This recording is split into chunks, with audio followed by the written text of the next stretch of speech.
ఒక మంచి సందర్భాన్ని బైబిల్ నుంచి ఆలోచిద్దాం. ఎక్కువ కాలం బ్రతకాలంటే ఏం చేయాలి? ఇది బైబిల్ నుంచి మనం నేర్చుకుందాం. ఎక్కువ కాలం బ్రతకాలంటే ఏం చేయాలి? ఎక్కువ కాలం బ్రతకాలని అందరికీ ఉండలేదు. ఇక్కడ ఉన్న వాళ్ళకి ఎవరో మాట్లాడలేదండి. కోడి తొందరగా చచ్చిపోవాలనుకున్నావు చేయత ఏ చచ్చిపోత దగ్గర ఎత్తేసాడు. తెలిసి ఎత్తిందో తెలియకెత్తిందో మరి అంటలేదు. సాధారణంగా చచ్చిపోవాలని ఎవరు అనుకోరు. అందరికి ఏముంటది ఆశ? ఎక్కువ కాలం బతకాలనే కదా రోజు తింటున్నాం. వండుకున్నారా వండుకోలేదా? ఎందుకు? బ్రతకడం కోసం. తెల్లారితే పనులకి వెళ్తారు, డ్యూటీలకి వెళ్తారు. ఏదైనా రోగం వస్తే మెడికల్ షాప్కి వెళ్ళిపోతాం. ఇవన్నీ దేనికోసం? బతకాలనే. అందరూ బతకాలని అనుకుంటారు పాపం. నిన్నే 2 రోజుల క్రితం బతకాలంటే తింటుంటే బతుకుతాం, ఆహారం ఉండాలి కదా అని ఉదయాన్నే లేచిపోయి పనికి వెళ్తున్నారు. మన శ్రీను వాళ్ళ కోవిలుడు తమ్ముళ్ళు యానం అంటే తెల్లవారుజామునే యాక్సిడెంట్ అయిపోయి చచ్చిపోయిపోం. స్పాట్లో చచ్చిపోయాడు.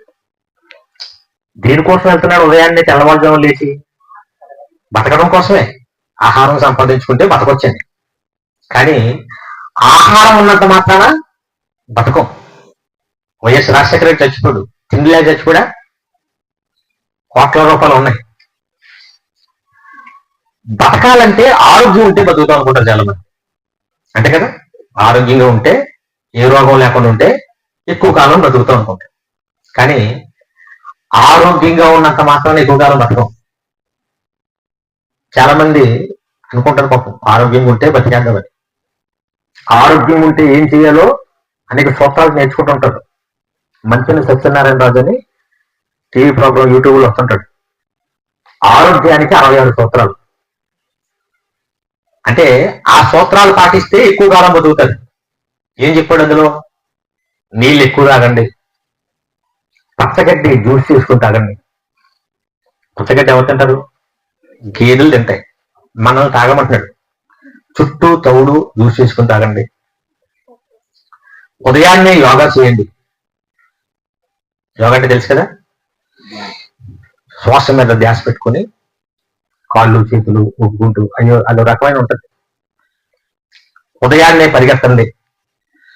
ఇవన్నీ చేస్తే ఆరోగ్యంగా ఉంటారు. ఆరోగ్యంగా ఉంటే ఎక్కువ కాలం బతకొచ్చు అనుకుంటారు. కానీ ఆరోగ్యానికి ఎక్కువ కాలం బతకడానికి సంబంధం లేదు. పాపం వీళ్ళు మాత్రమే ఉదయమే 2 ఆడవాళ్ళు పరిగెడుతున్నారు, నడుచుకుంటూ వస్తున్నారు తెల్లవారుజాము. అంతే, వెనకాల నుంచి వచ్చి కారు కొట్టేసింది. అక్కడే చచ్చిపోయారు. ఎందుకు వెళ్ళారు ఇంతకీ? అలా ఉదయాన్నే నడిస్తే ఎక్కువ కాలం బతకొచ్చు అనుకున్నారు. అలా వెళ్ళినదే చచ్చిపోయారు. ఒకడు యోగా చేస్తున్నాడంట. పాపం కాళ్ళు ఎట్టుకెళ్ళి తలెట్టుకెళ్ళి కాళ్ళు పెడతారు కదా, ఆ మెడ ఎట్టుకెళ్ళి కాళ్ళలో పెట్టినప్పుడు ఇరికిపోయింది. అలాగా ఆ ఇరికిపోయి రావట్లేదు. ఆ లాగేటప్పుడు గుండెపోటు చచ్చిపోయాడు. ఏం చేద్దామని చేశాడంటే ఎక్కువ కాలం బ్రతుకుదాం అనుకుని చేసిన విన్యాసానికి ప్రాణం పోయింది. కొంతమంది జిమ్కి వెళ్తారు, జిమ్లో చచ్చిపోతారు. ఎక్కువ కాలం బ్రతకాలంటే ఆరోగ్యంగా ఉంటే సరిపోదు. ఏముండాలి? ఆయుష్ ఉండాలి. ఆయుష్ ఉందనుకోండి, ఆరోగ్యం లేకపోయినా కూడా బ్రతకొచ్చు. డాక్టర్ల చేతిలో ఉండదు ఆయుష్, ఇందులో ఉండదు ఆయుష్. ఎవరి చేతిలో ఉంటుంది? దేవుడి చేతిలో ఉంటుంది. ఆయుష్ లేకపోతే ఆరోగ్యంగా ఉన్నా కూడా ఒకటికి షుగర్ లేదు, బీపీ లేదు, ఏ రోగం లేదు, ఆరోగ్యంగా ఉన్నాడు. బతికేస్తాడా? బయటికి వెళ్ళాడు, యాక్సిడెంట్లో చచ్చిపోయాడు. అంటే మనకు ఆరోగ్యం ఉంది, ఏం లేదు, ఆయుష్ లేదు. అందుకే ముఖ్యంగా ఏముండాలంటే ఎక్కువ కాలం బతకాలంటే ఏముండాలి? ఆయుష్ ఉండాలి. ఇది ఎవరి చేతిలో ఉంది? మనల్ని పుట్టించిన దేవుడి చేతిలో ఉంటుంది ఆయుష్. ఇప్పుడు ఎక్కువ కాలం బతకాలంటే దేవుడు మనకి ఏమివ్వాలి? ఆయుష్ ఇవ్వాలి. ఇప్పుడు ఆయుష్ ఇవ్వాలంటే ఏం చేస్తే ఇస్తాడు దేవుడు? దేవుడు ఆయుష్ ఇవ్వాలంటే మోకాళ్ళు వేసేసి కన్నీళ్ళు ప్రార్థన చేసి ఇచ్చేస్తాడా? లేదంటే నువ్వు కానుకలు ఇచ్చేసి ఇచ్చేస్తాడా? కాస్త ఏదో చెప్తుంటాడు, నేను ఆరోగ్యం ఇస్తాడు, ఆయుష్ ఇస్తాడు, ఏసు దగ్గర నీ దశం భాగం ఈ కానుకలి. నువ్వు కానుకలు ఇచ్చేస్తేనో, నువ్వు ఏం చేస్తేనో ఆయుష్ రాదు. ఆయుష్ ఇవ్వాలంటే దేవుడు కొన్ని కండిషన్స్ పెట్టాడు. అది బైబిల్లో రాయించాడు. అవి ఎవరైతే పాటిస్తారో వాళ్ళందరూ ఎక్కువ కాలం బతుకుతారు మనశ్శాంతిగా. నేర్చుకోవాలి వద్దు, ఇప్పుడు నేర్చుకోవద్దా? డాక్టర్ చెప్పలేనిది ప్రపంచంలో ఏ డాక్టర్కి తెలియని సూత్రాలు. ఎందుకంటే డాక్టర్ చేతిలో ఉండదు ఆయుష్, డాక్టర్ గారికే ఆయుష్ డాక్టర్ చేతిలో ఉండదు. మొన్న ఒకడు 5,000 గుండెపోట్లకి ఆపరేషన్ చేశాడట. 5,000 మందికి హార్ట్ సర్జరీ చేశాడు. అంటే విచిత్రం ఏంటంటే అతను గుండెపోటు తెచ్చుడు. ఎవరు 5,000 మందికి సర్జరీ చేసిన డాక్టర్ గారికి ఏమొచ్చింది? అంటే ఎంతమందికి బాగు చేసినా ఆయుష్ డాక్టర్ చేతిలో లేదు కదా, దేవుడి చేతిలో ఉంటది. ఆ దేవుడు మనందరికి ఆ ఆయుష్ ఇవ్వాలంటే ఆయన చెప్పిన కొన్ని చేయాలి. మంత్రి సత్యనారాయణ 66 చెప్పినట్టు దేవుడు కూడా 66 చెప్పలేదు. ఎక్కువ కాలం బతకాలంటే ఒక 6 పాయింట్స్, 6 సూత్రాలు చెప్పాడు దేవుడు. ఆ 6 సూత్రాలు కనుక పాటిస్తే దేవుడి మాట తప్పుతుందా? ఆకాశమైనా గతిస్తుంది, కానీ దేవుడి మాట మాత్రం ఒక పళ్ళు కూడా తప్పదు. ఇప్పుడు ఏం చేస్తే ఎక్కువ కాలం బతుకుతామో ఇప్పుడు చెప్తాను. ఎక్కువ కాలం బతకాలనుకునేవారు జాగ్రత్తగా వినండి. వద్దు పోదామనుకుంటున్న వాళ్ళు ఇప్పుడు వెళ్ళిపోండి, ఎందుకు వచ్చారు? బతకాలని లేనప్పుడు ఎంత అయితే ఉపయోగమైతే వెళ్ళిపోతే. కీర్తన గ్రంథం చూద్దాం, చూడండి. ఇప్పుడు 34వ అధ్యాయం 12వ వచనం. బ్రతుకు గోరువాడు ఎవడైనా ఉన్నాడా? కీర్తన గ్రంథము 34వ అధ్యాయం 12వ వచనం. బ్రతుకు గోరువాడు ఎవడైనా ఉన్నాడా? బ్రతకాలనుకుని ఎవరైనా అనుకుంటున్నారా? దేవుడు అడుగుతున్నాడు ప్రశ్న. ఎవరైనా బతకాలని కోరుకుంటున్నారా? కోరుకుంటున్నారు కదండి అందరూ. మేలు నందుచు ఆ బ్రతకటం కూడా మేలులతో అనేక జనములు బతకాలనుకుంటున్నారా? అందరికి అదే కదా ఆశ, బతకాలండి, ఎక్కువ రోజులు బతకాలి. అయితే ప్రార్థిస్తేనో, ఆకుకూరలు తింటేనో, మాంసం మానేస్తేనో, తెల్లవారుజామున పరిగెడితేనో, ఇలా చేస్తే బతకరు. ఆయుష్ ఉంటే బతుకుతారు. ఆ ఆయుష్ దేవుడి చేతిలో ఉంది. ఇప్పుడు అది కావాలంటే ఏం చేయాలో చెప్తున్నాడు. బతకగోరువాడు ఎవడైనా ఉన్నాడా? మేలు నుండుచు అనేక జనములు బతకగోరువాడు ఎవడైనా ఉన్నాడా? చెడ్డ మాటలు. అయితే 6 పాయింట్స్ చెప్తాను, జాగ్రత్తగా ఆలోచించండి. ఫస్ట్ పాయింట్, చెడ్డ మాటలు పలకకుండా నీ నాలుకను కపటమైన మాటలు చెప్పకుండా నీ పెదవులను కాల్చుకోండి. ఇది ఫస్ట్ పాయింట్. ఏం కావాలంటే ఎక్కువ కాలం మీరు బతకాలనుకుంటే, దేవుడు మీకు ఆయుష్ ఇవ్వాలనుకుంటే, యాక్సిడెంట్లోనూ గుడిపోట్లు వచ్చి సడన్ గా పోకుండా ఉండాలంటే కండిషన్ ఏంటంటే మీ నోట్లో నుంచి చెడ్డ మాటలు రాకూడదు. మామూలుగా ఎక్కువ కాలం బతకాలంటే లోపలికి ఏదైనా డాక్టర్ చెప్పారు, అవునా? అది తినండి, ఇది తినండి. దేవుడు ఏం చెప్తున్నాడు? లోపలికి వెళ్ళి చెప్పట్లేదు, లోపల నుంచి ఏం రాకూడదు. సరే, చెడ్డ మాటలు అంటే ఏంటి? చెడ్డ మాటలు అంటే ఫస్ట్ బూతులకి మన ఆయుష్కి లింక్ ఉంది. ఎవరు చెప్పారు ఇది? ఏమైనా ముఖం అడ్డులాగా చూస్తున్నారు. ఎవరు చెప్పారమ్మా? దేవుడు చెప్పాడు. ఎక్కువ కాలం బతకాలనుకుంటే, అనేక దినాలు బతకాలనుకుంటే నీ నోట్లో నుంచి చెడ్డ మాటలు రావద్దన్నాడు. వస్తున్నాయి, రావట్లేదా? ఇప్పుడు ఎక్కువ కాలం బతకాలంటే ఏం చేయాలి? అసలు ఎవరు మాట్లాడితే అయితే మాట్లాడకూడదు కదమ్మా. బూతులు మాట్లాడకూడదు. బూతులు ఎప్పుడు మాట్లాడతాం? గొడవలు వచ్చినప్పుడు, పక్కన రోజుకి మనకి. ఇప్పుడు మళ్ళీ ఇక్కడ కూర్చున్న వాళ్ళంతా ఆవిడ మాట్లాడదా, ఇతను మాట్లాడ్డా, ఈ సోద అనవసలేదు. నువ్వు బతకాలనుకుంటే నువ్వు మాట్లాడకంటే, ఎవరో మాట్లాడితే నీకు అనవసరం. ఇది ఎంత సీరియస్ విషయం అంటే ఆయుష్కి మన మాటలకి సంబంధం పెట్టాడు దేవుడు. డాక్టర్ వాళ్ళు అవలేదు, ఎవరి చేతిలో ఉంది ఇప్పుడు? ఇప్పుడు ఆయన ఇవ్వాలనుకుంటే నోట్లో నుంచి చెడ్డ మాటలు రానివ్వకండి. చెడ్డ మాటలు అంటే గొడవ వచ్చినప్పుడు ఎక్కువ తిట్టేసుకుంటారు, ఎవరా? ఇష్టానుసారమైన భయంకరమైన మాట్లాడకూడని అవయవాల కోసం మాట్లాడేసి బూతులు. గొడవలు లేకపోయినా కూడా మాట్లాడేసుకుంటారు ఒకసారి బూతులే. ఎలా అని బూతుతో పలకరించుకుంటారు. అంటే మాట్లాడితే బూతు ఒక బూతుకి ఒక రోజు పోతుంది అనుకోండి. ఎన్ని బూతులు మాట్లాడుకుంటారు ఇప్పటి వరకు? మనకి తెలియకుండా మన ఆయుష్ మనమే పోగొట్టుకుంటున్నాం. ఏం మాట్లాడి? బూతులు అంటే చెడ్డ మాట్లాడితే బూతులు ఒకటే కాదు, నీ మాట వల్ల కుటుంబం విడిపోతుంది అనుకో, అదే మాట. నీ మాట వల్ల నలుగురు కొట్టుకులు చెప్తున్నారు అనుకో, అదే మాట, చెడ్డ మాట. నీ మాట వల్ల ఏ రకంగా హాని జరిగినా అదే మాట. అలాంటి చెడ్డ మాటలు మాట్లాడితే తొందరగా చచ్చిపోతాం. ఎవరు చెప్పారు? కపటమైన మాటలంటే లోపల ఒకటి పెట్టుకుని బయటకు ఒకటి మాట్లాడతారా? ఇలాంటి మాట్లాడరా? రోజు మంది ఉంటారు. ఇలాంటి ఎవరైతే మాట్లాడతారో మీరు ఎక్కువ కాలం బతకరు. గుర్తుపెట్టుకోండి. ఎవరు చెప్పింది ఇది? ఇందులో డౌట్ లేదు. ఏదో సరదాగా అంటున్నావు, అలా చెప్తారులే అనుకుంటే నీకు పోయే కాలం దగ్గర పడినట్టు. ఎందుకంటే దేవుడు ఇంకా ప్రేమించి చెప్పిస్తున్నాడు నీకు, ఇంకా కొంచెం కొన్ని రోజులు బతకాలని. ఇప్పుడు ఇది ఎన్నో సూత్రం? మొదటి సూత్రం. సామెతల గ్రంథం 18వ అధ్యాయం 21వ వచనం. దీనికోసం ఎక్కడ చెప్పాడు? సామెతల గ్రంథము 18వ అధ్యాయం 21వ వచనం. జీవ మరణములు నాలుక వశం అన్నాడు. అంటే జీవము, నువ్వు బతకాలన్నా నువ్వు చావాలన్నా దేని చేతిలో ఉంది? ఇప్పుడు నాలుగు చేతిలో ఉంది. అంటే నీ నాలుక మంచి మాటలు మాట్లాడితే ఎక్కువ కాలం బతుకుతావు, చెడ్డ మాటలు మాట్లాడితే తొందరగా పోతావు. ఇది మొదటి సూత్రం. కష్టమా సులువా? ఎవరిది పాటించడం కష్టమా సులువా? ఒక్క సులువలే చూసారా? అంటే చెడ్డ మాటలు మాట్లాడటం మనకు చాలా కష్టం. సులువా కష్టమా? మానడం. ఇప్పుడు మొత్తం మాట్లాడడం మానేమన్నాడా దేవుడు? ఏం చేయమన్నాడు? ఓన్లీ చెడ్డ మాటలు మాట్లాడుకో. ఎక్కువ కాలం బతకాలంటే ఇప్పుడు వరకు ఎన్ని మాట్లాడేసామో, ఎంత ఆయుష్ పోయిందో పోనివ్వండి. ఎక్కడి నుంచి అయినా మనం ఎక్కువ కాలం బతకాలాగా దేవుడు ఆయుష్ ఇవ్వాలంటే ఏం చేయాలి? ఈ రోజు నుంచి చెడ్డ మాటలు మాట్లాడడం మానేస్తారా? మానేరా? అసలు మానేస్తామని గట్టా పదంగా చెప్తారేమో అనుకున్నాను.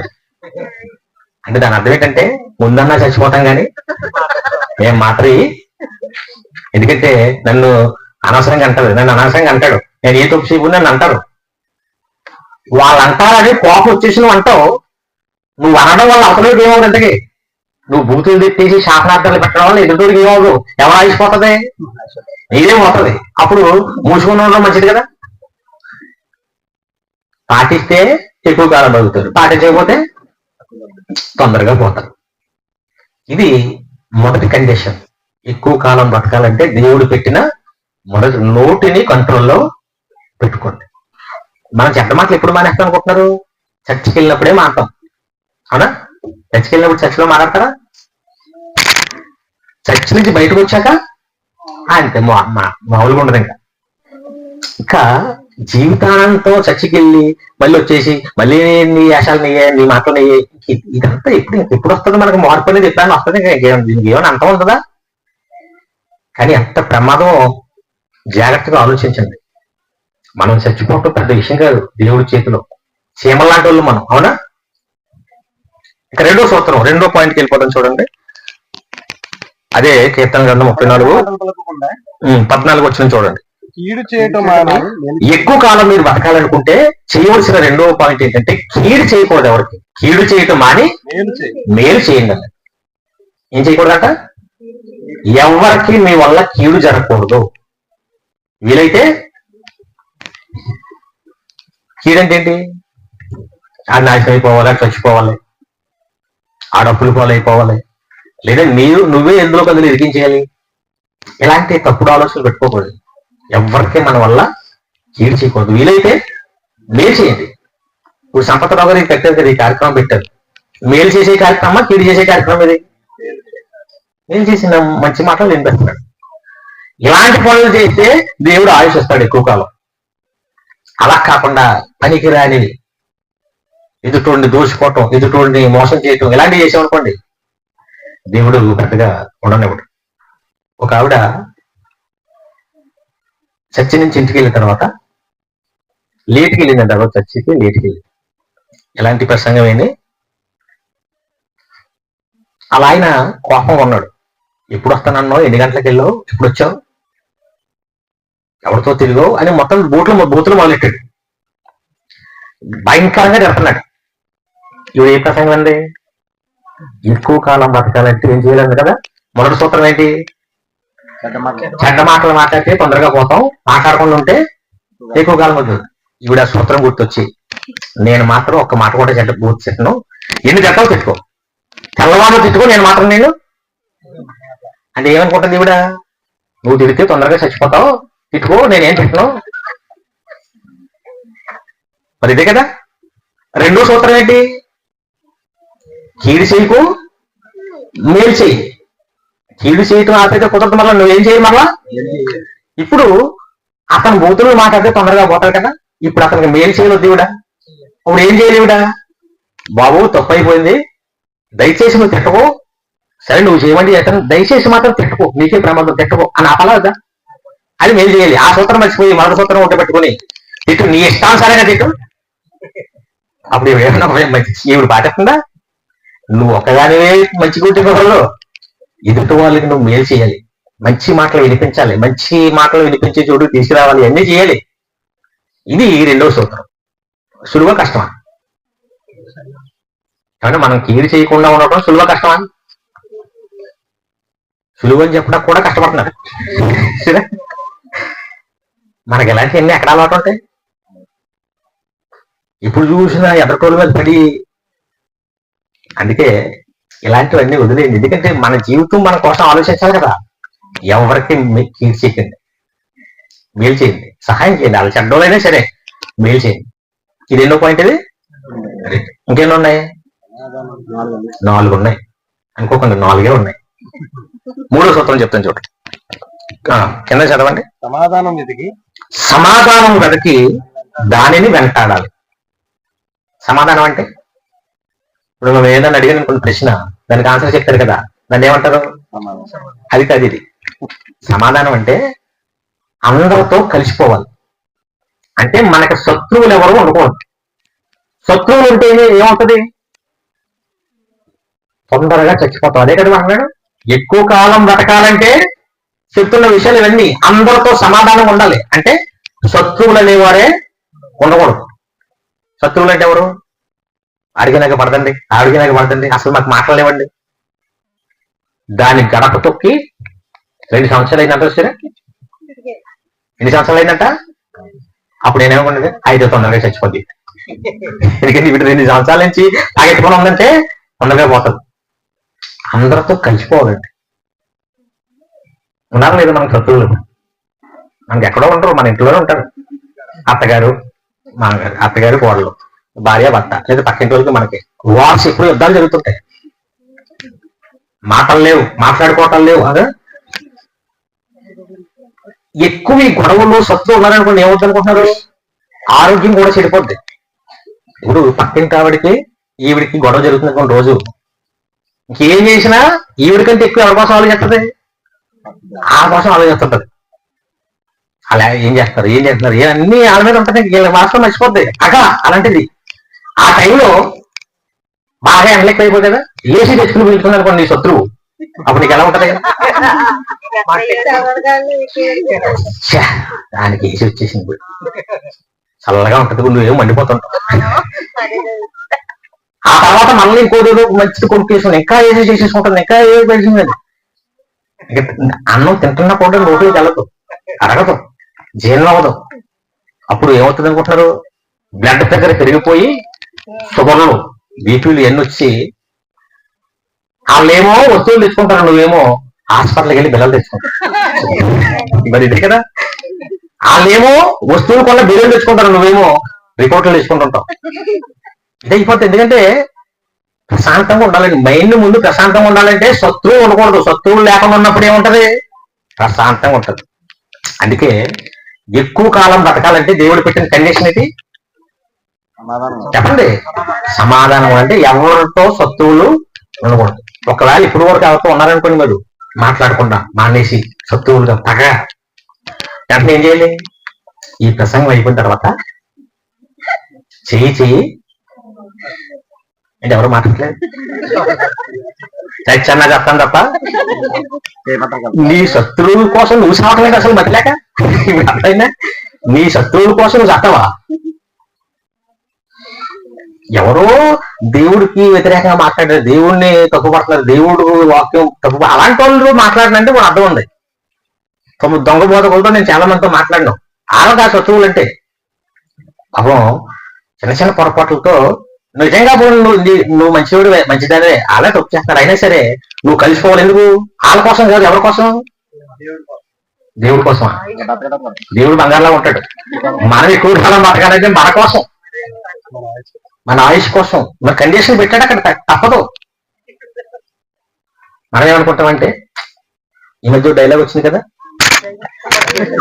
తగ్గేదే నువ్వు తగ్గేదే అంటే ఏం తగ్గిపోద్ది? అసలు విషయం తెలియదు, ఆయుష్ తగ్గిపోతే ఇంతకే. కాబట్టి ఎవరితోనే 10 సంవత్సరాల నుంచి మా అక్క వాళ్ళ ఇంటికి వెళ్తుందండి, మా తమ్ముడులతో 5 సంవత్సరాలు అయిపోయిందని మాట్లాడి ఇలాంటి పనికిరాని పెట్టుకుంటే తొందరగా చచ్చిపోతుంది. ఎందుకంటే ఈ భూమి మీదకి వచ్చింది ఇలాంటి పగలు ప్రతీకారంతో బతకమని కాదు, చక్కగా అందరూ కలిసిపోయి ఎన్నో రోజులు బతకాం కదా. ఆయుష్యే తక్కువ, అది కూడా పూర్తిగా కాకుండా ముందే పోవడం ఎందుకు? అందుకే అందరితో కలిసి చక్కగా ఉండండి. ఉంటారా? ఉండరా? ఏ సూత్రాన్ని కూడా ఉంటాం, చేస్తాం అంటారేమనుకోండి. మనకి బతికే ఆలోచనలు ఎవరికి లేదు ఇక్కడ. సరే, ఎన్ని చెప్పాను ఇప్పుడు? 3. మొదటిదేంటి? ఎక్కువ కాలం బతకడం చెప్పండి. చట్టం నోటిని కంట్రోల్లో పెట్టుకోండి. 2, ఎవరికే కీడు చేయకండి, మేలు చేయండి. 3, అందరితో కలిసిపోండి, శత్రువులు ఉండకూడదు. 4 చూద్దాం, చూడండి. ఎపిసిల్కి రాసిన పత్రిక, అదాని చేయండి. ఎపిసిల్కి రాసిన పత్రిక 6వ అధ్యాయం 2వ వచనం. నీకు మేలు కలిగినట్లు, ఎఫెసీయులకు రాసిన పత్రిక 6వ అధ్యాయం 2వ వచనం. నీకు మేలు కలుగునట్లు ఈ తండ్రిని బతక ఎక్కువ కాలం బతికితే సరిపోదు, మళ్ళా మేలుతో బతకాలంటే. ఇప్పుడు 100 సంవత్సరాలు బతికేసామనుకో, పుట్టాకి ఇల్లు లేక, తింటాక తిండి లేక, అన్ని రోగాలతో ఉంటే ఇప్పుడు బతికే ఉన్నప్పుడు అప్పుడు తొందరగా పోతే బాగుంటుంది అనుకుంటారు. ఎక్కువ కాలం బతకాలి, అది కూడా మేలుతో బతకాలి, అన్ని ఉండాలి నీకు. నీకు మేలు కలిగినట్లు తండ్రిని తల్లిని సన్మానింపు. నీకు జన్మనిచ్చిన తల్లిని తండ్రిని సన్మానించు. అప్పుడు భూమి మీద నీవు భూమి మీద దీర్ఘాయుష్మంతుడు అవుతావు. ఎక్కువ కాలం నువ్వు బతకాలంటే 4వ కండిషన్ ఏం పెట్టాడంటే దేవుడు, నిన్ను కన్న నీ తల్లిదండ్రులని సన్మానించాలి. సన్మానించడం అంటే ఒక పెద్ద కుర్చీకి పట్టుకొచ్చి ఇలాగ అందరినీ పెట్టి సాలువా దండేసి చప్పట్లు కొట్టి చేతుల్లో పువ్వులు కొట్టి పెట్టి అనుకోండి. ఇది కాదు సన్మానించడం అంటే. నీకు జన్మనిచ్చిన తల్లిదండ్రులని ఏడిపించుకోవడం, అది కూడా ఇప్పుడు ముసలి వయసు వచ్చినాక అసలు ఏడిపించుకోవడం. దీనికి నీ ఆయుష్కి సంబంధం పెట్టాడు. సరే, ఇవన్నీ మనకి యాంటీగా ఉన్నాయి చెప్తున్నాడు అనిపిస్తుంది కదా, ఇవన్నీ మనకి చిరాకుగా ఉన్నాయని చెప్తున్నాడు అనిపిస్తుంది. మరి ఎక్కువ కాలం మనకి మనల్ని బతకలేకుండా దెయ్యం ఎన్ని పెట్టింది మనలో పట్టుకొచ్చి. దేవుడు ఇవన్నీ సెట్ చేస్తున్నాడు. అందుకే ఆలోచించండి అందరూ. ఈరోజు మన కన్న తల్లిదండ్రుల్ని సన్మానిస్తేనే నువ్వు వాళ్ళని ఏడిపించుకుని ఉంటేనే ఎక్కువ కాలం బతుకుతూ ఉన్నాడు. ఈరోజు ఏం చేస్తాడు సమాజం? రివర్స్. ముసలి వయసు అయిపోయి మంచం పట్టేసాడని ఒకరిని ఒక తండ్రిని శ్మశానం వదిలేశాడు. ఒకడు బతుకుండగానే పాప అక్కడ కుక్కలు పీకేసి చాలా ఇదైపోతే టీవీ 9 వాళ్ళు చూసి అతన్ని హాస్పిటల్లో బాగు చేయించి అడిగారు, టీవీని అయితే ఎక్కడికి వచ్చావు అంటే, ఎవరో లేరా నీకు, శ్మశానంలో ఉన్నావేంటంటే, నాకు అందరూ ఉన్నారు బాబు, నా కోరికే ఇక్కడ వదిలేశాడు. ఏమని? వాసన వచ్చేస్తున్నాడు, ఎందుకు ఉపయోగపడలేదు, వేస్ట్ అని వదిలేశాడు. కొంతమంది అయితే కొట్టేవాళ్ళు కూడా ఉన్నారు. ఎప్పుడు? ముసలి వయసు వచ్చినప్పుడు. ఏదో పాపం పొదుపు చేసి డబ్బులు దాచుకుందంట. అడిగాడు కొడుకు, ఇవ్వలేదని భయంకరంగా కొట్టేసాడు తండ్రిని తల్లిని. ఎంతకీ ఎవరు కొట్టేది? ఎవరు? కన్న కొడుకు. 9 నెలలు మూసి పెంచి అంత చేస్తే ఆడు పక్కలో తన్ని, నాన్నని తల మీద తన్ని కొట్టేసి కొడుకులో తన్ని. ఏమండి, ఇలాంటి వాడికి ఆయుష్ ఆరోగ్యం దేవుడు ఇవ్వటం అవసరం? ఇప్పుడు మనకేమనిపించిందని చూసి చిరాకు వచ్చిందా? ఇలాంటి వాడిని అసలు బతకూడదు అనిపించిందా లేదా? మనకే అనిపిస్తే దేవుడు కనిపించదా? అందుకే పెట్టాడు ఏమని, నువ్వు ఎక్కువ కాలం దీర్ఘాయుష్మంతుడు ఉండాలంటే నీ వృద్ధాప్యంలో ఉన్న తల్లిదండ్రులు నువ్వు ఏం చేయాలి? జాగ్రత్త చూసుకో, లేదంటే బతకనేమో నేను. దానికి దీనికి రూలు పెట్టాడు. తల్లిదండ్రులు అంటే కన్న తల్లిదండ్రులే తల్లిదండ్రులు అనుకోకండి.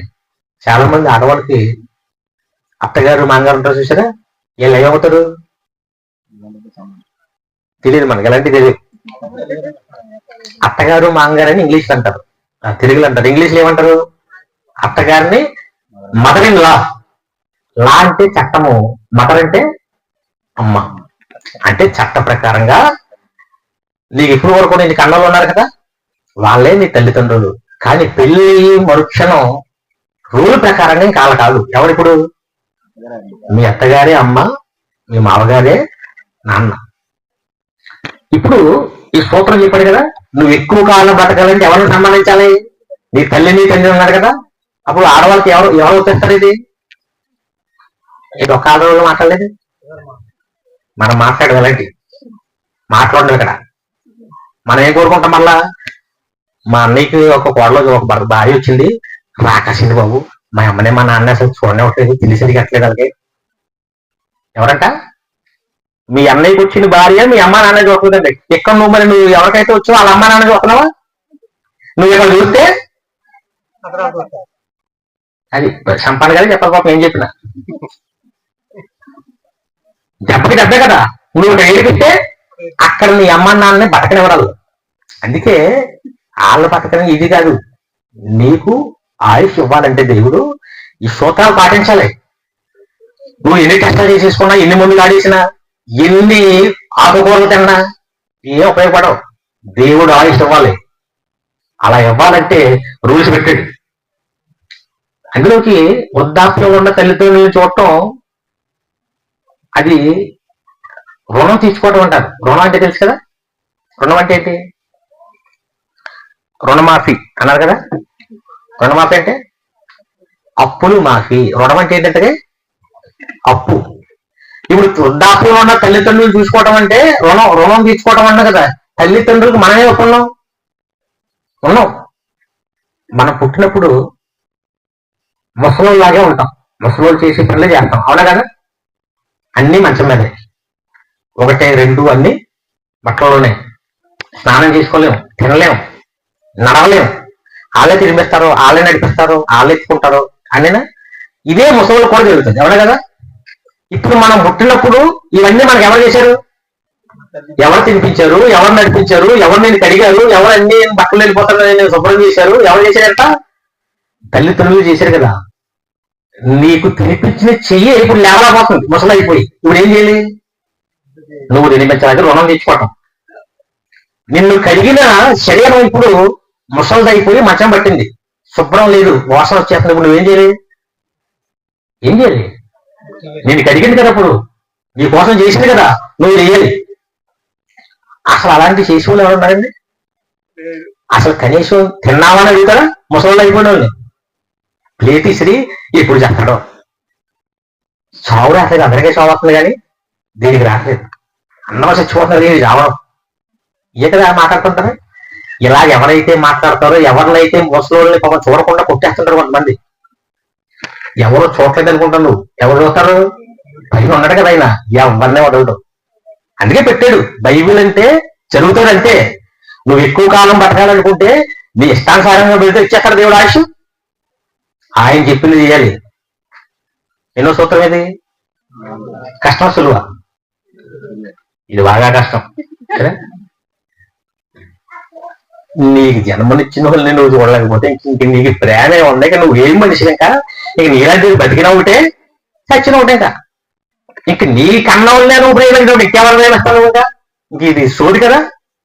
కాబట్టి మనుషుల్లాగా కాదు, దేవుడిలాగా బతకాలి, మంచిగా బతకాలి. బతకం అంటే ఎన్ని రోజులు బతికినా అంతేనా. ఇది ఎన్నో సూత్రం? మళ్ళీ చెప్పండి నోట్సెట్టి. మొదటిదేంటి? నీ నోట్లోంచి చెడ్డ మాటలు రాకూడదు. 2, ఎవరికి మనం కీర్చేయకూడదు. మేలు చేయాలి. 3, అందరితో కలిసిపోవాలి, సమాధానం పడుకో, గొడవలు శత్రుత్వాలు ఏమి ఉండకూడదు. 4, నిన్ను కన్న తల్లిదండ్రులు కానీ లేదంటే నీ అత్తగారిని మామగారిని కానీ చక్కగా చూసుకోవాలి. మళ్ళీ మళ్ళీ ఎందుకు అడుగుతున్నాను నేను? తర్వాత నేను మర్చిపోయి కాదు, గుర్తుంటాయని. ఎందుకంటే ఈ వినేసి వెళ్ళిపోయి కాదు, ఏం చేయాలి? పాటించాలి. నిద్రపోయి లేపడిగినా ఇది 6 సూత్రాలు చెప్పాడు కదా రాత్రి, 3 గంటలు అనగానే తక్కువని చెప్పాలి. అందుకే పదే పదే రిపీట్ చేస్తున్నాడు. ఇంకెన్ని ఉన్నాయి? 2 ఉన్నాయి.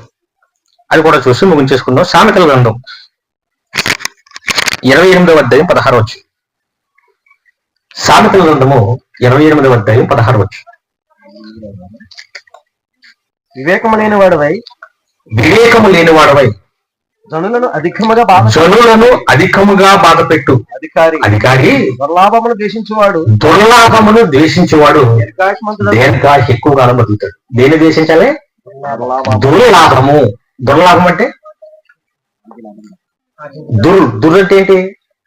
మార్గము, దుర్మార్గము. దుర్ అంటే ఏంటి? ఇప్పుడు చెడ్డ. దుర్ అంటే చెడ్డ. దుర్లాభం అంటే చెడ్డ లాభము. అంటే మన భాషలో అక్రమ సంపాదన. అక్రమంగా సంపాదించకూడదు ఎక్కువ కాలం నువ్వు బతకాలంటే. అలా ఒకవేళ సంపాదిస్తే ఏమైపోతావు? తొందరగా పోతావు. అక్రమంగా సంపాదించమంటే దొంగతనాలు, మోసాలు, లంచాలు, అడ్డంగా సంపాదిస్తూ ఉంటారు. ఇవన్నీ అక్రమ సంపాదన. నిజమేనా కాదు? దేవుడు చెప్పింది నిజమే కదా? మొన్న రీసెంట్ గా ఒక ఎంఆర్ఓ, ఆడెంఆర్ఓ ఇక్కడే కాకినాడ అనుకుంటా, ఒక అతను రైతు, పాపం పేదోడు, ఏదో కొంత భూమి ఉంది. ఆ భూమి పత్రాల కోసం ఎంఆర్ఓ ఆఫీస్ చుట్టూ తిరుగుతున్నాడు. నెల తిరిగాడు పాపం. టీవీ 9 కూడా వచ్చింది. నా పత్రాలు ఇవ్వండి, నా భూమి మీద బ్యాంకులో పెట్టుకుని డబ్బులు తెచ్చుకుంటాను, అప్పులు అయిపోయాయి అంటే. ఆ పత్రాలు ఇవ్వాలంటే లంచం అడిగింది. ఎవరు? ఎంఆర్ఓ. ఆల్రెడీ జీతం వస్తుంది, పెద్ద జీతమే వస్తుంది ఎంఆర్ఓకి. అయినా సరే లంచం అడిగింది. నాకు ఇస్తేనే చేస్తాడు. పాపం 2 నెలలు తిరిగాడండి. ఇంక చివరిసారి వెళ్ళాడు. ఏమండి నాకు పత్రాలు ఇవ్వండి. చెప్పాను కదా, ఆ అమౌంట్ రెడీ చేసుకో, అవుతుంది, లేదంటే పదే పదే తీసుకొచ్చుకో అని చీకొట్టిందండి. అప్పుడు అతను ఏం చేశాడంటే మండిపోయి పాపం పెట్రోల్ కవర్లో ప్యాకెట్లు తీసుకుని బ్యాగ్లో పెట్టుకుని ఎంఆర్ఓ ఆఫీస్కి వెళ్ళిపోయాడు మామూలుగానే. బయట సెక్యూరిటీ వాళ్ళు బయట ఉన్నారు. లోపలికి వెళ్ళి తలుపు గన్ను పెట్టాడు. నా పత్రాలు అవుతాయమ్మని అడిగాడు. ఇది బెదిరిస్తున్నావా? మనం చెప్పాను కదా, ఇది ఎవరో బయటికి లేకుండా అనగానే తొలిపిస్తుంది. వెంటనే లోపల పెట్రోల్ తీసి ఆవిడ మీద కొట్టి అగ్గిపోలేసాడు. తెగబడిపోయింది, అడుగులు వస్తుంది. ఈ ఊళ్ళో బయట ఉన్న వాళ్ళు తలుపులు పగలు కొట్టుకుని వచ్చారు సెక్యూరిటీ. అప్పటికే 75% కాలిపోయింది. అంబులెన్స్ లో తీసుకెళ్లారు, చచ్చిపోయింది. ఆ చావు ఆవిడకి ఎందుకు వచ్చింది? ఆవిడకి ఇంకా ఆయుష్ చాలా బతకవలసిన వయసు ఉంది, కానీ ఎందుకు వచ్చింది చావు? అక్రమంగా సంపాదించాలనుకుంది. ఏం తెచ్చుకుంది? చావు తెచ్చుకుంది. పెద్ద పెద్ద మంత్రులు పేద ప్రజలకు చెందాల్సిన స్థలాలు, పేద ప్రజలకు చెందాల్సిన పథకాలు ఇవన్నీ నొక్కేస్తుంటారు. స్కాములు. కోట్లు సంపాదించేసుకుని పేదోడు ఎవడు అడగలేదు కదా, కాబట్టి నన్ను ఎవరు అడుగుతారో సంపాదించేస్తాడు. పేదోడు అడగకపోవచ్చు, ఎవరు చూస్తుంటారు? సడన్ గా మంత్రి గుండెపోటుతో మరణం. అకస్మాత్తుగా మంత్రి యాక్సిడెంట్ లో మరణం. ఫలానా ప్రమాదంలో ఫలానా మంత్రి చచ్చిపోడు. ఎందుకు చచ్చిపోడు అకస్మాత్తుగా? అక్రమంగా సంపాదించి అనేకులు పొట్టలు కొట్టి ఈవిడ కుటుంబం బతికేద్దాం అనుకున్నారు. ఆయన బతకనెట్టగా. అందుకే చిన్నదైనా పెద్దదైనా ఏదైనా కష్టపడి రూపాయి సంపాదించుకున్నా హ్యాపీగా బతకొచ్చు. అవునా? అక్రమంగా సంపాదించితే నీకు మనశ్శాంతి కూడా ఉండదు, టెన్షన్. ఇప్పుడు ఎవడో వచ్చి పట్టుకుంటాడో. అందుకే మోసాలు చేసి మాయ మాటలు చెప్పి చాలా మంది పాస్టర్లు కూడా నా దగ్గర స్వస్థత వరాలు ఉన్నాయి, నాకు అప్పుడు వరాలు ఇవన్నీ మాయ మాటలు చెప్పేసి బతకనిస్తాడు దేవుడు. భయంకరమైన రోగాలు వచ్చేసి హాస్పిటల్ పెట్టాల్సిన డబ్బంతా. అది తెలుసుకోరు, ఎందుకంటే వాకింగ్ జరిగి తీరాలంటే. కాబట్టి న్యాయంగా రూపాయి సంపాదించినా అది నువ్వు ఆరోగ్యంగా ఉంటావు, ఆయుష్తో బతుకుతావు. అక్రమంగా సంపాదిస్తే మాత్రం దేవుడు బతకనివ్వడు. అది హాస్పిటల్ పాలు అన్ని పోలు అయిపోతుంది. ఎన్నో సూత్రం ఇది? సామెతల గ్రంథము 10వ అధ్యాయం 27 వచ్చు. యెహోవా యందు భయభక్తులు కలిగిండుట యెహోవా యందు భయభక్తులు కలిగి ఉండుట దీర్ఘాయువునకు కారణము. దీర్ఘాయువుకు కారణం. భక్తిహీనుల ఆయుస్సు భక్తిహీనుల ఆయుష్ ఎక్కువైపోవడం. తక్కువైపోవడం అన్నాడు. అంటే ఎక్కువ కాలం బతకాలంటే ఏం చేయమన్నాడు? దేవుడి యందు భయము భక్తి కలిగి ఉండాలి. నువ్వు దేవుడి ఎడల భయము భక్తి కలిగి ఉంటే దేవుడు నీకు ఆరోగ్యాన్ని ఆయుష్ ఇస్తాడు. భక్తిహీనుల ఆయుష్ ఏమైపోద్దంట? తగ్గిపోద్ది. ఇప్పుడు మనం ఎక్కువ కాలం బతకాలంటే దేవుడు చెప్పిన మరో కండిషన్ సూత్రం ఏంటి? ఆయన యందు భయభక్తులు కలిగి, ఆయన యందు భయభక్తులు కలగడం అంటే నువ్వు ఏదో దేవుడు నమ్మేసుకుంటే కుదరదు. దేవుడు ఒక్కడే కదా. నిన్ను పుట్టించిన వాడు, నిన్ను బతికిస్తున్నవాడు, నిన్ను పోషిస్తున్నవాడు ఒక్కడే. ఆయన ఎవరో తెలుసుకుని ఆయన్నే పూజించాలి. నెక్స్ట్ ఆయన నమ్మితే సరిపోదు. ఆయన ఏం చెప్పాడు అవన్నీ భయము భక్తి. చాలా మందికి భక్తి ఉంటుంది, భయం ఉండదు. కొంతమందికి భయం ఉంటుంది, భక్తి ఉండదు. ఏంటి రెండింటికి తేడా? భక్తి భయము ఈ రెండింటికి తేడా ఏంటంటే, చర్చిలకు వెళ్తారు కదా చాలా మంది, సంఘాలకు వెళ్తారు. చర్చికి వెళ్తున్నారంటే మీకు భక్తి ఉన్నట్టే లెక్క. ఇప్పుడు ఈ ఊర్లో చాలా మంది చర్చిలకు వెళ్ళరు, వెళ్ళాలి ఉన్నారు కదండి. వెళ్ళట్లేదంటే వాళ్ళకి ఏం లేదు, భక్తి లేదు. మీరు వెళ్తున్నారంటే మీకు భక్తి ఉంది. ఎన్ని గంటలకు చర్చలు మనకి? మీరు చర్చ ఎన్ని గంటలకన్నా ఇక్కడ ఉన్న వాళ్ళు మరి చేయమన్నట్టున్నారు 9 గంటలకి. మాది పోనీ మా టైం చెప్దాం 9 గంటలకి. 10 గంటలకు వస్తారు కొంతమంది, 9:30కి వస్తారు, 11కి వస్తారు, లాస్ట్ లో కూడా వచ్చేవాళ్ళు ఉంటారు పాపం. ఇప్పుడు లాస్ట్ లో అయినా మొత్తానికి ఏదో వచ్చారంటే ఏముంది? కొంతమంది అసలు రాలేదు కదా, అసలు ఊళ్ళో కథలేదు, అసలు ఎప్పుడు కథలతో చర్చికి వెళ్ళరు. వీళ్ళు మొత్తానికి ఏదో టైంకి వచ్చారండి పాపం, చర్చ వచ్చాడు, వీళ్ళకి ఏముంది? భక్తి ఉంది. అంతేనా? ముందు రాకపోయినా మొత్తం మీద తాగేళ్ళకి వాస్తాన్ని వచ్చారు, భక్తి ఉంది. కానీ ఏం లేదు, ఏం లేదు, భయం లేకుండా చెప్తున్నారు. భయం లేదు. భయం ఉంటే ఎన్ని గంటలకు వద్దురు? ఎన్ని గంటలకు ఎన్ని గంటలకు వద్దురు. భక్తి ఉంది కానీ ఏమి లేదు. ఇప్పుడు ఎక్కువ కాలం నువ్వు బతకాలంటే ఏమి ఉండాలి? భక్తులు సరిపోతున్నాడు కదా, భయభక్తులు ఉండాలి, రెండూ ఉండాలి. నా ఇష్టానుసారినప్పుడు వెళ్దాంలే, టైం కుట్టినప్పుడు వెళ్దాంలే. నీ ఇష్టానికి అంటే ఏంటి? ఏదో నొప్పి వచ్చింది అనుకోండి, ఇక్కడ పక్కన ఆర్ఎంపీ డాక్టర్ గారు చూసి ఇది కొంచెం ముదిరినట్టు ఉంది, గుడ్డుపోట్లా ఉంది, నేను ఫోన్ చేస్తాను పెద్ద డాక్టర్ గారికి, హార్ట్ స్పెషలిస్ట్ ఉన్నాడు. నేను ఫోన్ చేసిన వెంటనే ఎలాంటి సిమ్టమ్స్ ఉన్నాయంటే, బాబు అది గుండెపోటే, అర్జెంట్ గా తీసుకొచ్చేయండి, కరెక్ట్ గా గంటలో ఉంటాను నేను, లేదంటే నేను మళ్ళీ హైదరాబాద్ వెళ్ళిపోతున్నాను, వారం రానగానే గంట ఏమన్నా నిద్ర వెళ్ళిపోతాం. అసలు ఆర్ఎంపీ డాక్టర్ ఈసిపోతాం. అసలు అయితే అతని ఎక్కడ లేదు, వెళ్దామని అందామని దిగిపోయి వెళ్ళకపోతాం, నేను పోతాను నువ్వు ఏంటని. అదేనా? 9 గంటలకు రమ్మంటే ఎన్ని గంటలకు పోతాం? అదా మొత్తమే చచ్చిపోతామని పిచ్చి 9 గంటలకు రమ్మంటే 8:30కే అక్కడ ఉంటాం. సరే, ఎంత డాక్టర్ మీద ఎంత నమ్మకం? ఇంతకీ నిజంగా డాక్టర్ బతికించేస్తాడా? దేవుడు ఆయుష్ ఇవ్వకపోతే డాక్టర్ ఏం చేస్తాడు? 100 మంది డాక్టర్లు క్యూలో ఉన్నా ఆయన నేను బతికించకూడదు అనుకుంటే ఎవడే ఏం చేయలేదు. డాక్టర్కి అంత విలువిచ్చి ముందు వెళ్ళిపోతావు. మనలో ఒక జగన్ ఉన్నాడు కదా, ఇప్పుడు చంద్రబాబు వచ్చాడు, అందరికి మళ్ళీ కొత్తగా 2 సెటిల్ ఇస్తున్నాడు. 10 గంటలకు వచ్చినోడికి స్థలం అన్నాడు అనుకోండి, ఎన్ని గంటలకు ఉంటారు? తెల్లారి గంటలు వెళ్ళిపోతాడు. అవసరమైతే టీ పెట్టుకుని నువ్వు వచ్చేయే, సంచులు పెట్టుకుని టిఫిన్ తిని నేను అక్కడ సంచేసి పడుకుంటాను. సరే, ఒక 2 సెట్ల కోసం అంతమంది వెళ్ళిపోతే అసలు ఎంత నేలిచ్చి నేను బతికేస్తున్నా, దేవుడి కోసం ఎంతమంది వెళ్ళాలి? అంతేనా? అంటే దేవుడు అంటే ఎంత మనకి చీప చూడండి. అందుకే చర్చికి వెళ్తే సరిపోదు, భక్తి కాదు కావాల్సింది, భక్తి భయం. ఒక ప్రసంగం చేసినప్పుడు, నేను ప్రసంగాలు చేస్తానంటే దేవుడు అంటే భక్తి కలిగే కదా, దేవుడి కోసం చెప్పాలని డిసైడ్ అయ్యాను. భక్తి ఉంటే సరిపోదు. ఈ ప్రసంగం చెప్తున్నప్పుడు నాకేముండాలి? భయం. 1 గంట సేపు వీళ్ళందరినీ కూర్చోబెట్టి, ఆయన ఎంతో కొంత కూర్చోబెట్టి ఎంత చేశాడంటే, వర్షం రాకుండా చక్కటి వాతావరణం కల్పించి చక్కగా ఇచ్చేది. ఎంతమంది నా మందు కూర్చున్నారంటే, పళ్ళు మానుకుని, నిద్రలు మానుకుని, తిండి మానుకుని కూర్చున్నారు పాపం. ఇంతమంది ఉన్నప్పుడు నేను నా ఇష్టానుసారంగా స్టోరీ చెప్పేశాను అనుకోండి. ఏదో నేను మొన్న హైదరాబాద్ వెళ్ళినప్పుడు అది జరిగింది, నేను కాకినాడ వెళ్ళినప్పుడు ఇది జరిగింది, ఇవన్నీ చెప్పుకుంటా పోయిపోండి, ఈ దేవుడు ఒప్పుకోడు. నువ్వు చెబుతున్న మాటలు దేవుని మాటలై ఉండాలి, అది కూడా అందరికి అర్థమయ్యేలా ఉండాలి, కూర్చున్న వాళ్ళు ఆలోచించాలి. నిజమే కాదు ఇది చెప్తున్నాడు. అప్పుడు నాకు ఏమన్నట్టు? భయము, భక్తి. పాటలు పాడినప్పుడు పాటలు పాడతారంటే ఏముంది మీకు?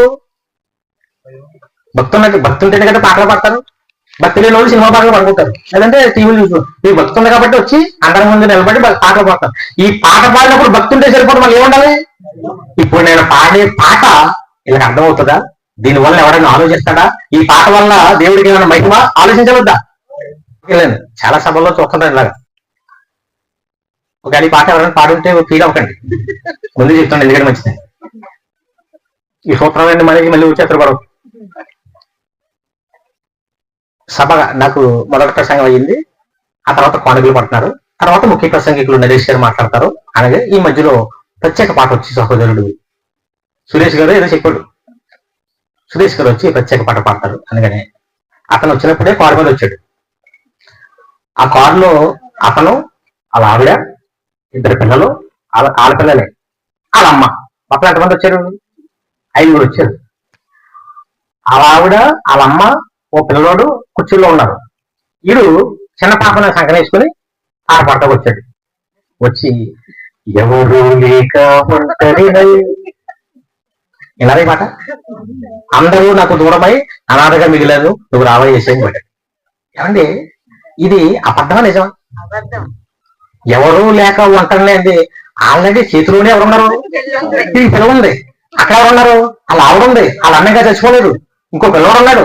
ఎంత మంది పెట్టుకుని ఏం పాడుతున్నాడు? ఎవరో లేదే అంటే ఎంత బొక్కేస్తున్నాడు ఎవరి దగ్గర?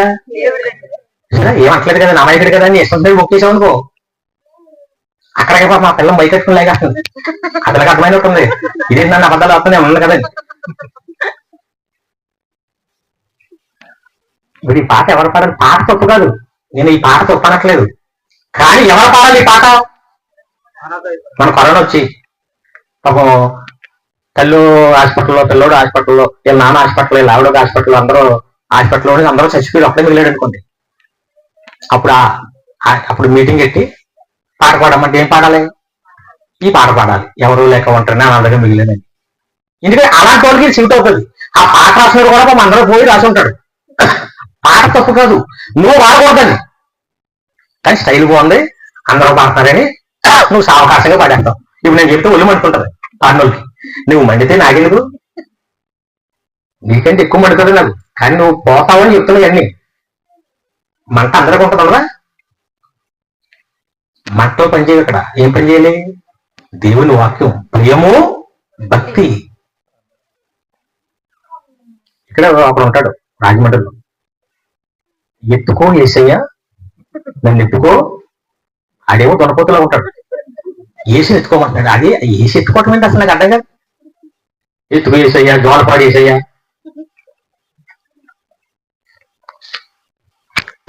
10 సంవత్సరాలు చచ్చికెళ్తారు, 20 సంవత్సరాలకు వెళ్తారు. చిన్న గొర్రె పిల్లని నేను యేసయ్య, మెల్లగా నన్ను. ఇంకా 20 సంవత్సరాలు అయిపోయినా ఏ గొర్రె పిల్లట ఇంక ఇది ఎదగడా? ఇంకా మెల్లగా నడపడంట, పడిపోతుకో. ఈ చిన్నపిల్లలు పాడుకుంటే బాగుంటది అంతేనా? చిన్నపిల్లలు పాడుకుంటే చిన్న గొర్రె పిల్లలు, చిన్నపిల్లలు. నువ్వు ఏ గొర్రె పిల్లవే? ముదిరిపోయినా ముసలి గొర్రె పిల్లవు నువ్వు మళ్ళీ చిన్న గొర్రె పిల్లలు పాడుతుంటావు. ఎత్తుకో యేసయ్య, ఎత్తుకో డాడీ. డాడీ ఆయన అంటే ఏది పెడితే బాగుందని పాడేసావనుకో, పాడుకోవటానికి ఎంతగా బాగానే ఉంటది, ఆయనకి ఏముంటది? మండుతుంది. అందుకే పాట పాడినా, ప్రసంగం చెప్పినా, కానుకలు ఇచ్చినా, కానుకలు కూడా ఎలాగేవ్వాలి? కానుకల కూడా చూస్తుంటాను, ఎక్కడా మారనిదే అటుకొచ్చి ఎక్కడెక్కరు. ఈ మధ్య నేను చూస్తున్నాను, ఈ రోజులు కానుకలు తీసుకుని ఎరిగిపోయింది నాకెక్కడ అటుకొచ్చి అన్ని సిరిగిపోయిన 10లు, సిరిగిపోయిన 20లు. అంటే షాప్కి వెళ్తారు, ఇలా చూసి మారదమ్మా అంటాడు. కొత్త పడేట్టుకు వెళ్తారు, ఇలా చూసి పని చేయదమ్మా. ఎవరు చూసినా చూసి పని చేయడం అంటాడు. ఇప్పుడు చూడకుండా ఎవరు తీసుకుంటారు? ఒకటే ఒక మార్గం, చూడకుండా తీసుకునేది ఎక్కడ? చర్చిలో గుప్పలు చేసి లోపలికి దూక్కుని వెళ్ళండి, ఆడ మాట్లాడి పడతారులే. ఇది భక్తులకి దేవునే చెప్పండి. నువ్వు కొన్ని రూపాయి వేసినా పర్లేదు, పనికిరాని ఎందుకు వేస్తారంటే అని మళ్ళీ కానుకల కోసం మళ్ళీ అనుకోకండి. మనకి భక్తి ఎంతవరకు ఉంది? భయము, భక్తి. ఎందుకంటే దేవుడు అన్ని ఇస్తున్నాడు కదా, దేవుడే మనం పోషిస్తున్నాడు. దేవుడి కంటే గొప్పవాడికి ఎవరున్నారు చెప్పండి? మనం బతక ఉండాలంటే ఆయనే ముఖ్యం. అలాంటి విషయంలో రాజీలోని మొహమాటాలు ఏమకూడదు, కరెక్ట్ గా ఉండాలి. కరెక్ట్ గా దేవుడి దగ్గరికి వెళ్ళిపోవాలి, కరెక్ట్ గా దేవుడి కోసం బ్రతకాలి. దేవుడు ఎక్కడ మంచి మాటలు చెప్తారో అక్కడికి వెళ్ళిపోవాలి, వినాలి, నేర్చుకోవాలి, ఆ మాటల ప్రకారం బ్రతికేది. ఇదంతా నీ జీవితానికే, ఎవరి కోసమో కాదు, నీ కోసమే. ఇవన్నీ నువ్వు పాటిస్తే నీకేమొస్తుంది అంటేనా? మనుషులకి ఇచ్చే విలువ కూడా దేవుడికి. చంద్రబాబు గెలిచాడు, వస్తాడని అనగానే ఎంత లైన్లో ఉంటుంది జనం. మన జగన్ వచ్చాడు అనంతపురం, నేను మీటింగ్కి వెళ్తుంటే ఎప్పుడో మధ్యాహ్నం 2 గంటలకు వస్తానంట, సాయంత్రం 6 అయినా రాలేదు. అయినా సరే ఆడవాళ్ళంతా మగవాళ్ళంతా లైను. ఏం బాబు ఇంటికి వెళ్ళకుండా వంట వండుకోకుండా అతని కోసం అంత అలాగే చూస్తారండి. నాకు అమ్మఒడి ఇచ్చిందండి, అందుకే ఆయన కోసం మేము ఉంటాం. చంద్రబాబు కోసం కూడా అలాగే వర్షం వచ్చినా వెళ్ళిపోలేదు. మొన్న 8 మంది ఆడవాళ్ళు చచ్చిపోరు కూడా ఆ తొక్కేసినట్లు. ఏమంటే నాకు పసుపు కుంకుమ ఇచ్చాడండి. ఎవరు? పసుపు కుంకుమ ఇచ్చినందుకే నువ్వు అంత అయిపోతే దేవుడు ఏమి ఇచ్చాడు? జీవితం అలా వచ్చండి. పసుపు, కుంకుమ, కారం, ఉప్పు, ధనియాలు, గసగసాలు, ఎల్లుల్లిపాయలు, ఇవన్నీ ఎవరిచ్చారు? నిమ్మకాయలు అక్కడ ఉన్నాయి, కరివేపాకు, దేవుడు ఉన్నాయి, ఇవన్నీ ఎవరిచ్చారు? చంద్రబాబు దేవుడా? అమ్మఒడి ఇచ్చినందుకు జగన్కి అంత ప్రేమిస్తే ప్రేమించొద్దు, అందరినీ ప్రేమించింది. కానీ దేవుడి కంటే ఎక్కువ విలువ కావాల్సింది దేవుడికి ఇవ్వాలి ఫస్ట్. నేను నమ్మనిగా చేసింది ఎవరు? దేవుడు నిన్ను తల్లిని చేయకపోతే అమ్మఒడి రాదు, మామఒడి రాదు, అంతే కదా. నువ్వు అమ్మ ఇవ్వాలంటే ఎవరు ఇవ్వాలి? గర్భఫలం దేవుడు. మనుషులు ఎవరు? నీకు అవయవాలు ఇచ్చి, ఆరోగ్యం ఇచ్చి, ఇంత ప్రకృతిని ఇచ్చి నేను ఇంత చేస్తే నువ్వు ఆయనకి విలువ అవ్వకపోతే ఇక నేను ఎందుకు బతికించాలి చెప్పండి? అందుకే ఆయనకి విలువకుండా నువ్వు బతికేద్దాం అనుకుంటే మొన్న గాలి ఆపేశాడు. కరోనా వచ్చినప్పుడు ఏమైపోయింది? ఆక్సిజన్ ఆగిపోయింది, ఊపిరి అందలేదు, చచ్చిపోయి చాలా మంది, కొన్ని లక్షల మంది చచ్చిపోయారు. మండింది ఆయనకి. నేను పుట్టించి నేను పోషిస్తుంటే నన్ను కాకుండా ఈ ఇష్టానుసారంగా బతికేద్దాం అనుకుంటే మరి నేనేం చేయాలి? ముచ్చుకు చూపించాడంతే. పెట్రోల్ రాలిపోలేదా? ఇప్పటికైనా ఆలోచించండి. దేవుడు తప్ప మనకెవరు బతికించేవాడు? దేవుడి కంటే గొప్ప ఏమీ లేదు మనకి. చచ్చి ఉండగా ఇష్టానుసారంగా ఎక్కడికి వెళ్ళిపోవటం, ఎవడో పెళ్లికి వెళ్ళిపోవటం, ఎవడో జనానికి వెళ్ళిపోవటం, ఆ తర్వాత మీరేం అయిపోద్ది అది చూడు. మరి మనుషులకి అది వెళ్ళవలసింది ఎవరికి ఇవ్వాలి? దేవుడికి. ఇది బైబిల్. ఎక్కువ కాలం బ్రతకాలనుకుంటే ఇవన్నీ పాటించాలి. లేదండి మా ఇష్టానుసారం బతకాలనుకుంటే ఎన్ని యాక్సిడెంట్లు జరుగుతున్నాయి. వర్షాకాలం వచ్చింది, పిడుగులు, అవునా కదా. భయంకరమైన ప్రమాదాలు మన కళ్ళ చుట్టూ, మన చుట్టూ ఆవరించి ఉన్నాయి. ఏ క్షణాన పెట్టలా రాలిపోతామో మనల్ని క్షేమంగా కాపాడి భద్రపరచాలంటే ఆయన ఆయుష్ ఇవ్వాలి. ఆయన ఆయుష్ ఇవ్వాలంటే ఉరికినవాడు ఈ 6 సూత్రాలు పాటించాలి. పాటిస్తారమ్మా? పాటిస్తారన్న వాళ్ళు ఈ 6 వరుసగా చెప్పండి. మొదటి చెడ్డ మాటలు. ఈ రోజుతోటి చాలా మాట్లాడేశారు అనుకోండి. కొన్ని ఇక్కడ ఉన్న వాళ్ళు చెయ్యకుండా వస్తుంది, కొన్ని మాట్లాడేసాం, బూతులు మాట్లాడేసాం. ఇంకెప్పుడు ఎన్ని రోజులు వదులుతాం? ఈ రోజు నుంచి ఒకవేళ పొరపాటున అలవాట్లో పొరపాటు వచ్చినా కూడా ఏం చేయాలి? ఏం చేయాలి? నాకు అలవాట్లో పొరపాటు ఏం కాదు, మాకు అలవాటే పొరపాటు చేయటమే. బూత్ వచ్చేస్తుంటే ఈ పాఠం గుర్తురావాలి. ఏ పాఠం? ఎందుకంటే ఆయుష్ పోతుంది అన్నారు కదా. దేవుడు చెప్పిన చేద్దాం. పోనీ ఆవిడ ఏదనుకుంటే అనుకోని నేను కంట్రోల్లో ఉంటాను. రెండో సూత్రం ఏంటి? ఎవరికి కీడు చేయాలనుకోకండి, ఎవరిని ఇబ్బంది పెట్టాలనుకోకండి, మేలు చేయండి. ఇలాంటి మాటలు, దేవుడి మాటలు అనేకులకు చెప్పించండి, ప్రకటించండి. 3 అందరితో సమాధానం. ఒకవేళ ఈ రోజు వరకు ఎవరితో మాట్లాడకుండా ఉంటే మీరేది మాట్లాడేది. ఆవిడ నిన్ను ఎఫకారం చేసినా సరే, కొన్ని ఏదో అంటుంది, సిగ్గు లేకుండా వచ్చేసింది మళ్ళీ. ఒకవేళ అంటే నీకోసమే కదా. కొన్ని అడుకుంటే అనుకోండి, ఓలే అమ్మా మనకు అంతకంటే సిగ్గు కదా. 4వ సూత్రం ఏంటి? నీకు జన్మనిచ్చిన తల్లిదండ్రులు కానీ, అత్తగారిని, మాంగారిని కానీ, వృద్ధాప్యంలో ఉన్నవాడిని కానీ ఏడిపించకండి. 5వ సూత్రం ఏంటి? అక్రమంగా సంపాదించదు, దొంగతనాలు చేయవద్దు, దోచుకోవద్దు, ఎవరిని మోసం చేసి సంపాదించొద్దు, న్యాయంగా సంపాదించుకుని బతకండి. చివరిది మనం పుట్టించి పోషిస్తున్న దేవుడికి మొదటి స్థానం ఇవ్వండి. ఆయన నిర్లక్ష్య పెట్టకండి. ఈ 6 సూత్రాలు పాటిస్తే ఎక్కువ కాలం దేవుడు మీకు ఆయుష్ ఇస్తాడు. ఇంకో గొప్ప విషయం చెప్పనా, ఇక్కడే కాకుండా ఒకవేళ ఇక్కడ చనిపోయినా పరలోకం కూడా ఇస్తాడు. భక్తి అంటే ఈ 6 సూత్రాల్లో ఉంది. ఈ 6 సూత్రాలు చేయడమే భక్తి. ఇవన్నీ అందరికీ మంచి చేసే పనులే. నువ్వు అందరికీ మంచి చేస్తే నేను బతికించాలనుకుంటాడు. అందరికీ నువ్వు కీడు చేసుకోవడం పోయావనుకో, ఇలాంటి వాళ్ళు ఉంచకూడదని లేపేస్తాడు. చెడ్డ పనులు చేసే వాళ్ళని ఎక్కడ పడతారు? జైల్లో పడతారు కదా. అలాగే దేవుడి దృష్టిలో చెడ్డ వాళ్ళం అయితే ఈ సమాజం నుంచి తీసేసి ఇంకో జైల్లో ఏ చేయలేదు, నరకమైన జైల్లో పడేస్తాడు. కాబట్టి ఇక్కడ ఎక్కువ కాలం బతికి చనిపోయిన తర్వాత కూడా నీకు స్వర్గం రావాలంటే ఈ 6 సూత్రాలు పాటించాలి. పాటించాలంటే మర్చిపోకూడదు. ఇప్పుడు మీరు గుర్తుంచుకుంటూ మీ జీవితంలో పాటించాలి. అర్థమైందండి పాఠం? ఇలాంటి పాఠాలు మా సంఘంలో చెబుతుంటారు. ఇలాంటివి చెబితే మీకు మీ పిల్లలకి మంచి జరుగుతుంది. అలా కాకుండా ఏవేవో మీకు అర్థం కానివి, ఏవేవో సోది ఇప్పుడే చెప్పినవి పది విన్నారనుకోండి, ఏమైనా ఉపయోగం ఉంటుందా? అందుకే ఇలాంటి మంచి మాటలు చెప్పే చోటకు వెళ్ళండి, నేర్చుకోండి. మీరు మీ కుటుంబాలు చక్కగా ఉండండి. ప్రార్థన చేసుకున్నా కళ్ళు మూసుకోండి.